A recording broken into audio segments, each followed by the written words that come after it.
Ẹ káalẹ́ gbogbo ẹ káalẹ́ season wà ló ń kí n látòrí Odùduwà TV radio. Mo fẹ́ kẹ́ rí nǹkan tí à ń sọ ń pa ọ̀rọ̀ ìyàtọ̀ fi ń jẹ wá. A dẹ̀ ti tẹnu mọ́ ọ̀rọ̀ yìí lórí ọ̀rọ̀ orí ètò wa. Òun lẹ̀ ń wò yìí.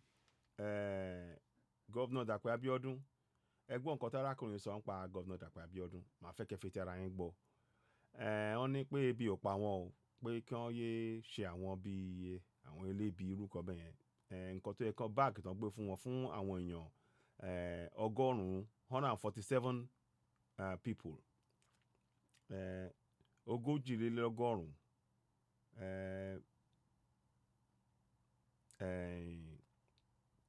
147 lẹ́yìn ká pé bẹ́ẹ̀ yẹn ṣá.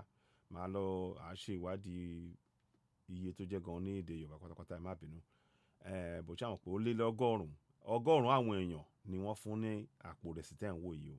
Ó lé lọ́gọ́rùn-ún 147. Òun ni Dàpọ̀ Abíọ́dún sọ pé ó jẹ́ palliative o. Ẹ gbọ́ nǹkan tí arákùnrin náà sọ, ẹ já gbọ́. Tó sọ. Black Iwan Sosa. I am the chairman of Shokaye. For now, I am the chairman Shokaye CDA. And I was just at home now, and they brought this for me as palliative for the whole of Shokaye estate.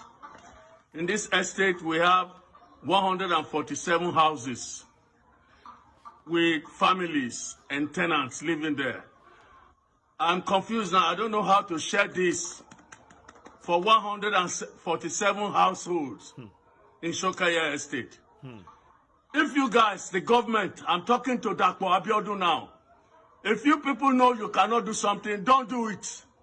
We are not hungry. We are not beggars. So we don't need your rice as palliative. This is not even one bag. This is not up to an eighth of a bag of rice. Tí o bá ṣe é ṣe, ẹ má force ara yín láti ṣe, à ń ṣe lébi mi báyìí. So èmi aláìkí ń gbé rice yìí padà, kó bá mi gbé lọ fún Dàpọ̀ Abíọ́dún, kó gbé padà sí ọ̀gá ẹ̀ Tinubu tó rán, kó gbé fún àwọn ọmọ wọn. À ń ṣe lébi, Ọlọ́run ò dẹ̀ ní ṣe wálé lébi. So that is it. We don't need this rice. If you want to give us palliative, don't insult us. This is an insult. Shokaye Estate refused to be insulted. God bless you.